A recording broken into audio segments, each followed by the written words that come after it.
Okay guys, time check. It's 5:30 a.m. Maliwanag na. Dali, labas tayo. Yan, so wait for me. Okay, yan si AJ. Wait for me. Dahil yung kapatid ko si Berto.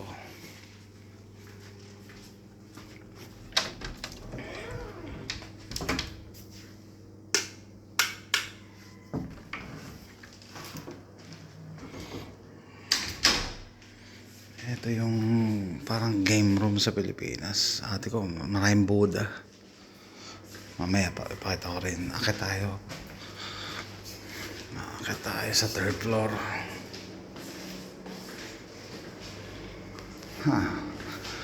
Third floor, dito tayo mag-vlog para hindi tayo makastorbo. Okay. Yan guys.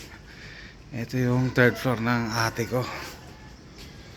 Sabi ko, malamig, ibig sabihin, maganda yung klima, hindi mainit. Ito, diba, ewan ko, mamimiss ko to. Yeah, yung ganyan kalsada, may mga tao sa labas. Walang, so may nag-comment kanina, no, na ipakita ko daw yung rooftop. So ito yung rooftop ng ate ko. Meron siyang jacuzzi. Sabi ko, ba't yung ginagamit? Wala daw tubig, sige. Gagamitin namin ngayon kasi andito ako. Yan, jacuzzi. Tapos may abang pa, pwede pa mag 4th floor. Ayun abang. Jacuzzi. Lounge. Ito table dito, minsan daw sila nagbe-breakfast or nagla-lunch. Kinuberan lang nila. Yan, solid kahoy yan. Kahoy. Tapos ito, tuwa si AJ, gusto niya magana. Tapos dito yung kwarto ng mga kasambahay. Kaya I'm choosing my words. Sabi ko, dahil mo namang halaman. Fern to pakuto Kasi sabi niya nga,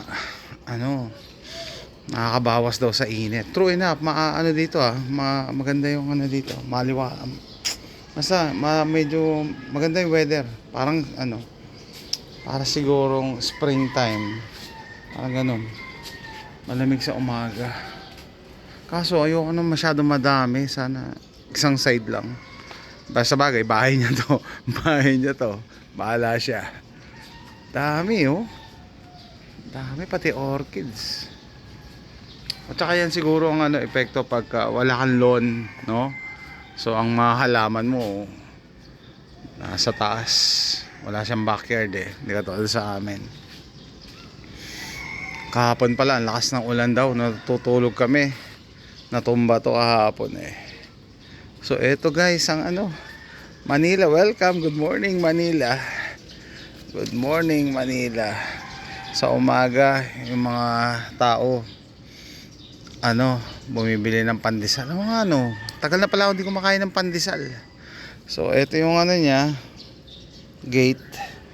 Yan yung Fort Everest. Gagawa ko rin ng review. Meron siya sariling court, NBCB half court. Yan. Mas dami niya rin halaman. Sabi ko, pwede ba itabi mo yung mga halaman mo para magamit ko yung daw. Papatabi niya daw doon sa kasambahay. Tapos ito, si Berto bumili ng motor. Ayan, may motor dyan. Sabi ko, pwede ba iusog mo? So, para pwede ako mag-shooting. Papausog daw niya yan. Kasi dito mahaba pa to Mahaba pa. 7 car garage daw to Yung garahe niya Bakit ko 7? Kasi sabi ko sa kanya, ang sikip ng kalsada. Paano yan pag nagpa-party ka? Saan magpa-park mga bisita mo? Bahala daw sila sa buhay nila. Kanya-kanyang diskarte ng parking. Ngayon sa Pilipinas may mga sasakyan sa kalsada. So hindi ka tapos hindi ka pwede mag-park sa harapan. Mahirap nga naman pag may bisita. Inisip ko nga, iyayain ko sila Charles dito. Wala namang kotse si Charles pwede siya mag-grab lang. Malamig yung hangin Umuulan ata sa ibang part Si Doc Lawrence. Ewan ko lang kasi siya papausog ko siguro to. Pag kala mo bahay ko eh, no? Okay, ate ko may sariling half court. Kala mo bahay ko eh, no? Pero hindi ako nagrereklamo guys ha. Kino-compare ko lang. Maano mo talaga yung difference eh. Yung buhay sa Pilipinas, yan sa labas, mga tao. Umaga pa lang ngayon 5:30 pa lang ng umaga. Lalo na pag tanghali lalakad dyan. Sa Texas, sa US kasi sa Texas eh, wala kang makita talaga eh. Parang Walking Dead eh. Ayun, to, taas na na. Ilang floor kaya yun? Ito, pinataasan din, no? 1, 2, 3, 4, 5. Tapos may rooftop pa. Grabe, 5 floors. Tapos may rooftop pa, tapos may antena pa. Grabe. Ayan. Ito, maganda to ah. Ganda yung bahay nito. No. Gusto na daw ibenta ng ate ko tong bahay niya eh. Kasi nalalakihan siya. Hindi yan naman kailangan. Single ano eh, ma'am ang ate ko. Kaya malaki masyado. Kaya siguro yung libangan niya bumili ng mga gamit. Kaya ang daming gamit. Pero pagka nalinis siya mga yan, open to. Dito sila nag-host ng party eh. Pag may okasyon eh, nalilinis naman nila eh. Tsaka sa gabi, maganda dito. Pwede ako mag-set up ng tent dito kung tutuusin. Matulog ako. At saka feeling ko lang walang lamok dito sa gabi dahil masyadong mataas. Ano no? Kahapon napunta kami dito, walang lamok eh. Gabi na yun ah. Or mga 11. Masyado na mataas. Tsaka kung may lamok man, madaling mahuli. Tapos ay uulan. Shit. Okay, so sabi ko kasi magsisimba kami ni AJ, kami dalawa lang. Nalungkot nga ako, sabi ko hindi daw sila nagsisimba dito. Talo pa ng mga nasa Texas, no? And nakatira ka dito sa Pilipinas na 80% Catholic, 70-80% Catholic. Hindi sila nagsisimba. Pero ako naman kasi magbabakasyon lang ako ng 2 months, no? Parang 2 months. Ayoko magbago yung lifestyle nila, yung schedule nila dahil sa akin. Parang dadaan lang naman ako eh. It's up to them. Malalaki na sila. No? So, yeah, may nag-request kasi na pasensya na, madumi pa to eh. Kasi, sabi ko nga, single mom lang yung ate ko. Tapos, wala namang kailangan pero pagka may bisita, pinapalinis niya, pinapaayos niya. So, yan, jacuzzi. Gagamitin ko yan. Minsan lang makatikim ng jacuzzi. Ito nga, punching bag. Tuntua si AJ eh. May punching bag. Kasi ito, gusto nyo mag-crossfit. Meron siyang lubid oh. Tapos dito ka naiinom ng tubig. Hindi ka nabababa. Gusto mag-darts habang nagpa-party. Dito sa taas oh. Ayan oh. Tapos, may TV pala siya. Kalimutan ko kaya may TV. So kailangan may makuberan eh para hindi maano ng insekto tsaka alikabok. May speaker, gusto mag-sounds dito sa loob, sa labas, sa taas, no? Tapos ito yung gym niya eh. Ay, may restroom.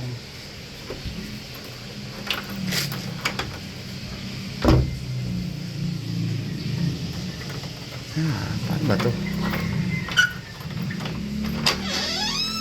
Yung gym. Ako lang yung gym. Okay. Natuwa si AJ kasi gusto niya mag-gym eh. Kasi si AJ, teenager na, nako-conscious na sa katawan. Okay, so weights kaya ko ba to? Aba, kaya naman. Mabigat lang. May sariling gym. May treadmill. Yung treadmill ko sa Texas, di ko nagagamit. Pero ito, kasi nga may sarili siyang gym. Ito may TV. May AC. Mga social magpapapawis ka tapos may aircon. Ito yung kapitbahay nila. Kapitbahay nila. Yan ang ayaw ko dito sa Pilipinas pati. Magkakatabi na masyado. Wala ka ng space. Wala kang privacy. Kita mo na yung kapitbahay mo dyan. Ito guys. Proud ako. Nagulat din ako eh. Mga boxing gloves Sa tingin nyo, sino pumirma niyan? Ay, kita ba? Dapat yung regular. Sino yan? Sino ba yan, oh? Sino ba yung MP na yan? Wow! Yung ate ko, wala mapaglagyan ng ano eh, pera eh. Ayan, sino ba yung MP na yan? Kilala nyo ba? Comment. Signature gloves. Ni Manny Pangilinan. Si Manny Pangilinan pala ng ano. Telco. Okay. Okay. Clay Thompson. Oh. Yung dating boyfriend na misis ko kasi idol to. Idol ng Golden State eh. Ay nako. Ayan, gloves. Excited na si AJ. Gamitin daw niya. Para mag-boxing siya. Okay, okay. Dati pala. Gusto mo mag-sounds. Ito pa, ipapang weights. Laki naman ito. Ay, hindi naman pala ganun kabigat. Iba pang mats. Sabi niya, dati daw, may pumupunta pa daw dito sa bahay niya na trainer.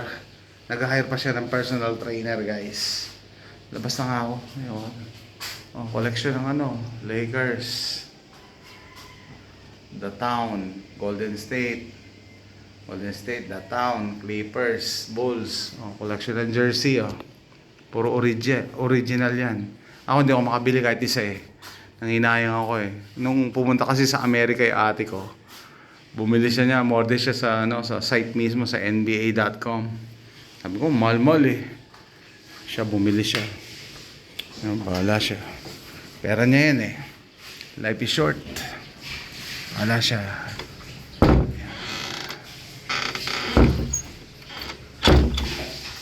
Ayan daw tayo dito.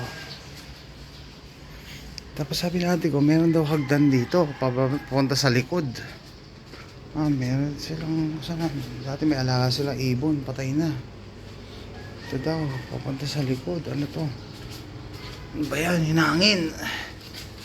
Laglag. Laglag.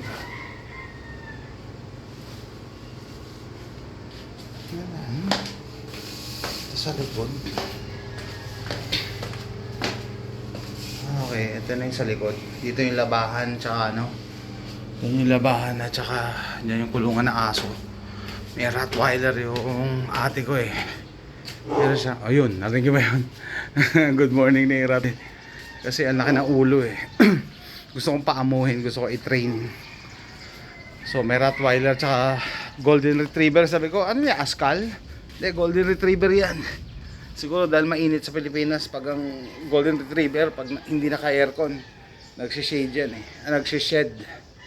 Ito, umagang kay ganda ng Pilipinas. Mandaluyong, ano yan?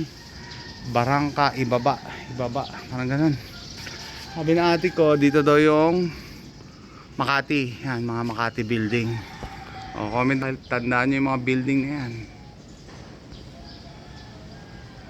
Yan. Comment down below kung alam nyo yung mga building na yan sa Makati. Sabi niya, pagka may mga okasyon daw, nagpa-fireworks yan ang view nila. Tapos nandito lang sila, dito sila kumakain. Tsaka umiinom. Okay, maganda yung breeze talaga. Mahangin dito sa taas, kita nyo naman yung mga ano. So pwede ka talaga dito mag-cut. Yung camping cut. Pwede ka matulog dito. Ayan. Ayan, puno ng sasakyan ng kalsada. Actually, okay pa yan eh. May bahay kami sa sa Tatalon eh, sa Quezon City. Mas grabe. Talat yung mga sasakyan, tsaka sa dami ng tao. Anyway, isip ako kanina hindi ako makatulog. Sabi ko, ano kaya? Mag-request ako na teka, may tao ba doon? Pucha, tao ba yun? Sa Pilipinas eh, tao ba yan? Tao ba yun nandiyan sa bintana na yan? Nakakatakot. Bahay mo eh. Anyway, may naisip ako idea. Sabi ko, baka pwedeng mag-tour kami doon sa trabaho niya. Sa trabaho ng ate ko, Medicard Philippines. No, para ma-inspire si AJ. Kasi si AJ, sinabi ko na titira kami doon sa auntie mo, sa tita mo. Malaki bahay nun. Na-excite na siya eh. Baka lalo siya ma-excite pag nakita niya ako sa nagtatrabaho yung ate ko. Sabi nung kapatid ko si Berto, mas bata sa akin yung si Berto eh. Oh yeah, mataas na posisyon ni ate eh. Okay lang yan. Vice President na eh. Dati, a few years ago, director, sales director. Mataas na rin yun ha. Tapos recently lang siya na-promote, siguro mga 4 months ago. Na-promote siya ano, Vice President. O siguro ngayon maganda, tuturo natin. Maganda makagpunta sa mga malalaking kumpanya eh, para makita mo rin. At saka sabi ko nga, ang intention ko para ma-inspire si AJ. Alam niyo yung mga bata, maano pa yung drive niyan eh. Tsaka hindi pa nila alam kung ano yung kukunin nilang career sa future. Para makakita rin si AJ na kahit sa Pilipinas ka, pwede ka maging successful, maging masaya, maging may pera at maraming halaman. Maraming halaman at orchids. Maraming halaman at orchids. At may jacuzzi. Gagamitin ko talaga yan. Siguro sawa na sila kaya nila ginagamit. Ayos pa yan eh. Kaya nga may cover eh. Ayos, nakakatawa naman. Daming halaman. So ano pa ba? So yan guys, ito. Good morning Philippines. Magandang umaga. Alas 6 na siguro. Dito yung Mandaluyong. Nandito ako sa labas ng Mandaluyong Hindi sa loob ng mental. Labas ng Mandaluyong. Bibihis na ako kasi baka may ni AJ. Meron ako na search eh. 12 minutes lang walk, maglalakad. Ang plano ko sana magta-tricycle. Pero may malapit lang pala, 12 minutes lang na walk. Kasi wala pa akong pera eh. Mga pera ko, dollars pa, dinala ko. Sabi ko sa ate ko, baka gusto mong palitan yung dollars ko.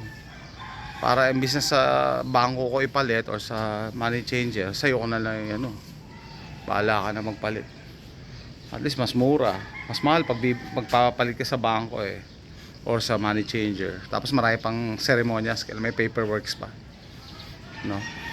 Kaya sabi ko, bahala na siya.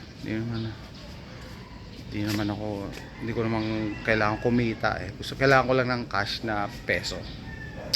So ayan, mahaba na to. So sana mapanood din ng misis ko. Sabi ko panoorin niya para ma-update siya. Kasi pa na siya nakarating dito sa bahay ni Ate Joy. Mukha lang makalat no. Pero pag naligpit to, pag magpa-party kami dito kasi magbe-birthday si AJ eh. Next week. Papalinis niya yan. Yan no. Imbitahin ko yata. Ang kapal na mukha ko. Imbitahin ko sila sila Charles dito. Hindi ko naman bahay. Pero ayan, good morning Philippines. Alas 6 na ng umaga. Ito ang view. Ito po ang view. Ay, napakita ko ba yung side na yon? Ito, tayo. Dami kasing halaman eh.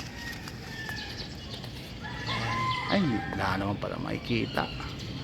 Wala naman makikita. Ayan. Uso na talaga dito sa Pilipinas sa high rise. Wala nang coding wala nang building code. Kung may pagawa ka, ganun na lalo usapan.